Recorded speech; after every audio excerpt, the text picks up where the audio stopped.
রোশনি আরণ্যককে বলে, স্যারজি আমার এখন ভয় করছে। আরণ্যক রোশনির হাত ধরে বলে, তুমি ভয় পেও না, আমি আছি তো। পুরো ঘটনাটি জানতে সম্পূর্ণ এপিসোডটি দেখুন। আরণ্যক রোশনিকে বলে, রোশনি আমাদের মনে এখন যাওয়া দরকার, বাইরে প্রচুর ঝড় হচ্ছে, এখন না বের হলে হয়তো আমরা যেতে পারবো না, আর রেস্টুরেন্টও তো সব খালি হয়ে গিয়েছে।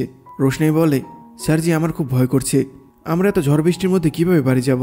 আরণ্যক বলে, ভয় পেও না, আমি আছি তো। রোশনি বলে, সাইক্লোন হলে আমরা গাড়ি নিয়ে কিভাবে যাব?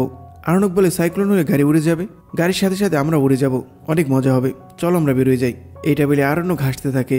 আরণ্যককে হাসতে দেখে রোশনি বলে, আপনার সব কিছুতে ইয়ার্কি। আরণ্যক বলে, ইয়ার্কি করবো না তো কি করব? আজকে আমার জন্মদিন, জন্মদিনের দিন এরকম একটা ঘটনা ঘটলে এটা তো আমার সেলিব্রেশন করা উচিত, এত একটা মেমোরেবল দিন। শুধু একটি ভয়, গাড়ির ভিতরে যেন জল না ঢুকে। চলো চলো আমরা বেরিয়ে যাই। রোশনি বলে, হ্যাঁ স্যারজি, তাড়াতাড়ি চলুন, আমাদের আবার দেরি হয়ে গেল। আরণ্যক বলে, একদিন নয় দেরি হলো, আমার জন্য না হয় বকাই খেলে, আমার জন্মদিন বলে কথা। রোশনি বলে, প্রত্যেক দিন আমি বাড়িতে অসম্মান হই আপনার জন্য, আপনি আমার খোঁজ খবর নিতে আসেন, সেটাই অন্যরা দেখে রাগ করে। আরণ্যক বলে, এত কিছু পরও যে আমি তোমার খোঁজ খবর নিতে আসি, তাতে তোমার আনন্দ লাগে না রোশনি? রোশনি কোনো উত্তর দেয় না। এরপর আরণ্যক আর রোশনি গিয়ে গাড়িতে বসে। আরণ্যক 2-3 বার গাড়ি স্টার্ট করার চেষ্টা করে, কিন্তু গাড়ি স্টার্ট হচ্ছিল না। রোশনি আরণ্যককে বলে, কি হলো স্যারজি, চলুন। আরণ্যক রোশনিকে বলে, রোশনি গাড়িটা স্টার্ট হচ্ছে না। এটা শুনে তো রোশনি ভয় পেতে থাকে। আরণ্যক বলে, কি হলো রোশনি, ভয় পাচ্ছ? রোশনি বলে, ভয় পাবো না, বাইরের অবস্থা দেখেছেন কিরকম বাজ পড়ছে আর বিদ্যুৎ চমকাচ্ছে। আরণ্যক বলে, দুর্যোগের সময় আমাদের কি বা করার আছে? রোশনি বলে, আমি জানি কারো হাতে কিছু নেই, কিন্তু আপনি বাইরের অবস্থাটা দেখুন কিরকম বাজ পড়ছে, আর রাস্তাতে একটা মানুষও নেই। আরণ্যক বলে, তুমি ভয় পেও না, আমাদের গাড়ি স্টার্ট হলেই আমরা 1 মিনিটে চলে যাব বাড়িতে। রোশনি বলে, স্যারজি আমাকে কিন্তু মোড়ের মাথায় নামিয়ে দিবেন। আরণ্যক বলে, তোমার কি মাথা খারাপ হয়ে গেছে? আমি তোমাকে এই ঝড় জলের ভিতরে মোড়ের মাথায় নামিয়ে দেবো? রোশনি বলে, তাহলে আমাকে এখানেই নামিয়ে দিন। আরণ্যক বলে, কি হলো, তুমি এত রিয়াক্ট কেন করছো? তোমার কি মাথা খারাপ হয়ে গেছে নাকি? এই দুর্যোগের মধ্যে তুমি মাঝ রাস্তা নেমে যাবে?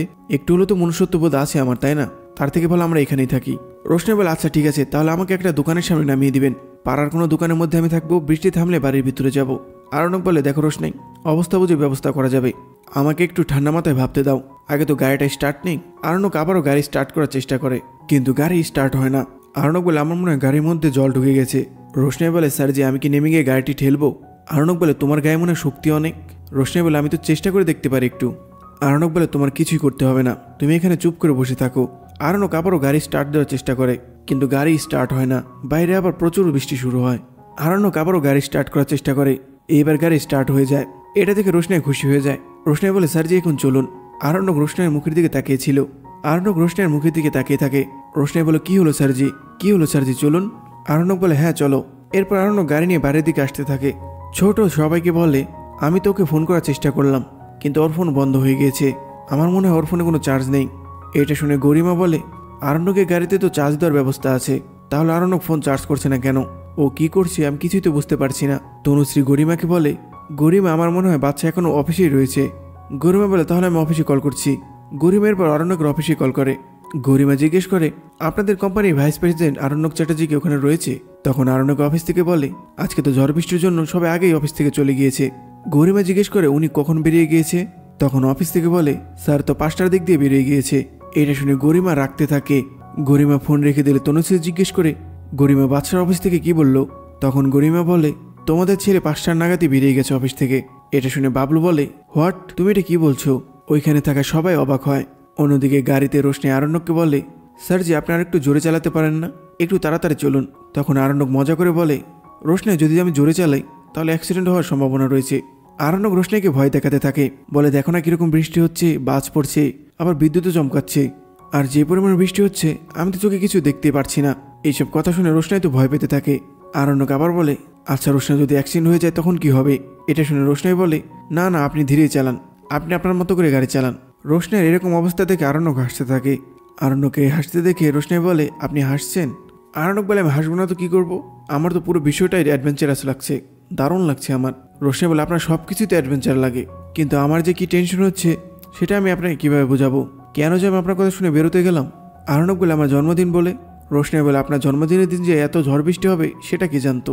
রোশনি ঘড়িতে টাইম দেখে বলে, যদিও একটু টাইম আছে আপনার জন্মদিনের, কিন্তু বাড়ির মানুষ তো আপনার জন্য এতক্ষণ অপেক্ষা করছে। আরণ্যক বলে, এই বৃষ্টিতে আমার জন্য কেউ অপেক্ষা করছে না। রোশনি বলে, এখন আমাকে কেউ কল করলেও তো আমি সেটাও জানতে পারবো না, কারণ আমি ফোনটা বাড়িতে রেখে এসেছি। আরণ্যক বলে, বেশ করেছো, আমার ফোনটা অফ হয়ে গিয়েছে, আমার ফোনে চার্জ নেই, আর আমি চার্জার আনতে ভুলে গিয়েছি, আর আমি এখন এই ঝামেলাও নিতে চাই না, যা হবে বাড়ি গিয়ে দেখা যাবে। গাড়ি চালাতে চালাতে আরণ্যক শুধু রোশনাইয়ের দিকে তাকিয়ে থাকে। হঠাৎ করে গাড়ি রাস্তার মাঝখানে বন্ধ হয়ে যায়। রোশনাই বলে, কি হলো স্যারজি, আপনি গাড়ি কেন থামিয়ে দিলেন? আরণ্যক বলে, আমি কোথায় থামিয়ে দিলাম, গাড়ি তো একাই বন্ধ হয়ে গেল। রোশনাই বলে, আপনি একটু আগে চালু করলেন, আবার চেষ্টা করুন না একটু। আরণ্যক বলে, আমি সত্যি বলছি গাড়ি স্টার্ট নিচ্ছে না। বাড়িতে জেঠু সবাইকে বলে ছেলেটার তো আর কোনো কাজ নেই, শুধু অফিস আর বাড়ি, বাড়ি আর অফিস করবে, ওর তো কোথাও যাওয়ার অধিকারও নেই, তাই না? গরিমা বলে, না, ওর কোনো অধিকার নেই, ওর কোনো কাজ নেই। ওর যদি কাজ কোনো থেকেও থাকে তাহলে ও এখন রোশনাইয়ের সাথে আছে। ও রাতে না ফিরলেও ওকে তো সকালে ফিরতেই হবে, তখন এটা প্রমাণ হয়ে যাবে। জাহ্নবী গরিমাকে বলে, ওর আজকে বাড়ি ফিরবে না? তুমি এটা কি বলছো? গরিমা বলে, হ্যাঁ, ওরা তো আজকে বাইরেই থাকবে, ওরা আজকে রাতে সেলিব্রেশন করবে না, আজকে আরণ্যকের জন্মদিন বলে কথা। এটা শুনে তনুশ্রী গরিমাকে ধমক দেয়। তখন গরিমা বলে, আমার উপর রাগ দিয়ে লাভ নেই আন্টি, আমার যা বলার আমি বলে দিয়েছি, আমি এখানে থাকবই না। গরিমা বাড়ি থেকে বেরিয়ে যেতে যায়। তখন জেঠু বলে, গরিমা, আমরা একটু 12টা পর্যন্ত অপেক্ষা করি, আমার মনে হয় ও কোনো বিপদে পড়েছে, ও ফিরে আসলে ওর মুখে সব শোনা যাবে। তুমি ওকে ভুল বোঝো না, বাইরে প্রচণ্ড ঝড় হচ্ছে, আমি যে কিভাবে বাড়িতে আসলাম সেটা তুমি কল্পনাও করতে পারবে না। গরিমা বলে, ওর তো গাড়ি রয়েছে, ও তো গাড়ি চালিয়ে আসতে পারে। হ্যাঁ, দুর্যোগের জন্য হয়তো গাড়ি কতক্ষণ বন্ধ ছিল, কিন্তু এতক্ষণ তো চলে আসার কথা ওর। তখন ছোট বলে, গরিমা, তুমি তো বাইরে গিয়ে দেখোনি, বাইরে প্রচণ্ড ঝড় হচ্ছে, একটু বোঝার চেষ্টা করো তুমি। রাজা বলে, হ্যাঁ গরিমা, আমি নয় তোমাকে 11টা পর্যন্ত অপেক্ষা করতে বলেছিলাম, এখন না 12টা পর্যন্ত অপেক্ষা করি। দেখো, ও কিন্তু জানে আমরা ওর জন্য অপেক্ষা করছি, হয়তো দুর্যোগের জন্য আটকা পড়ে গেছে, কিন্তু এটা ওর আগে বোঝা উচিত ছিল, আমাদের সবার তো টেনশন হচ্ছে ওর জন্য, তাই না? তনুশ্রী বলে, গরিমা, আমার মনে হয় বাচ্চা ঠিক সময় চলে আসবে। গরিমা বলে, আর রোশনাই? বাবলু বলে, আজকে যদি এই মেয়ে আমার ছেলের সাথে এই বাড়িতে ঢুকে, আমি ওকে এমন শিক্ষা দেবো যা ওর সারা জীবন মনে থাকবে। গরিমা বলে, আঙ্কেল, এরকম শিক্ষা দেওয়ার সুযোগ কি তোমাদের আগে আসেনি? এর আগে অনেকবার এসেছে, কিন্তু তোমরা কিছুই করতে পারোনি। এইসব শুনে বড় মা বলে, এখন মনে হচ্ছে মেয়েটা চলে গেলে শান্তি, মেয়েটা চলে গেলে এরাও বাঁচে, মেয়েটাও বাঁচে। গরিমা বলে, চলে তো যাবেই, চলে যাওয়ার আগে ওর মনের ইচ্ছাটা পূরণ করতে হবে না আজকে। আরণ্যক রোশনাইকে বলে, তোমার তো আমাকে বিশ্বাস হচ্ছে না, এই ধরো গাড়ি চাবি নাও, তুমি চেষ্টা করে দেখো। রোশনাই বলে, আমি এর থেকে হেঁটেই চলে যাই। আরণ্যক বলে, গুড আইডিয়া, এক কাজ করো, তুমি হেঁটে বাড়িতে না গিয়ে তুমি বেনারস চলে যাও, তা না হলে বাইরে তো ঝড় হচ্ছে, তুমি না উড়েই চলে যাও বেনারস। রোশনাই বলে, আপনি আমার সাথে ঠাট্টা করছেন? আরণ্যক বলে, তুমি যেরকম কথা বলছো আমি ঠাট্টা ছাড়া আর কি করব? এখান থেকে বাড়ি যেতে অনেক সময় লাগবে, এখান থেকে বাড়ির দূরত্ব অনেকটুকুই, তুমি হেঁটে কিভাবে যেতে চাও? আর এই অবস্থায় তো গাড়িতেও থাকা যাবে না, রাস্তায় যে পরিমাণ পানি উঠেছে তাতে তো গাড়িতে থাকাও বিপজ্জনক। রোশনাই বলে, তাহলে কি করবো আমরা? আরণ্যক বলে, তুমি চিন্তা করো না, আমরা আপাতত একটু এখানেই থাকি, আমাকে একটু ভাবতে দাও।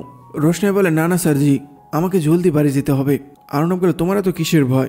আমার তো মনে হচ্ছে তুমি মানুষকে ভয় পাচ্ছ, কিন্তু মানুষের থেকে ভয়ঙ্কর হলো প্রকৃতি। দেখতে পাচ্ছ তো তুমি আমাদের আশেপাশের অবস্থা, এর জন্য তুমি মানুষকে ভয় না পেয়ে প্রকৃতিকে ভয় পাও। ছোট গরিমাকে বলে, তুমি কোন ইচ্ছার কথা বলছো? গরিমা বলে, সেটা তো ওরাই জানে। ছোট বলে, তাহলে তুমি কেন বলছো এই কথা? তুমি না জানে কেন আবল তাবল কথা বলছো?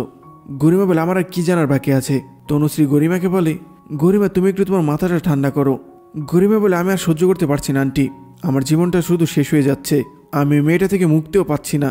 তনুশ্রী বলে, এবার তুমি মুক্তি পাবেই, এই মেয়েটি একবার এই বাড়ি থেকে বেরিয়ে গেলে আমি আর এই বাড়িতে ওই মেয়েটাকে আসতে দেবো না, এটা আমি তোমাকে কথা দিচ্ছি।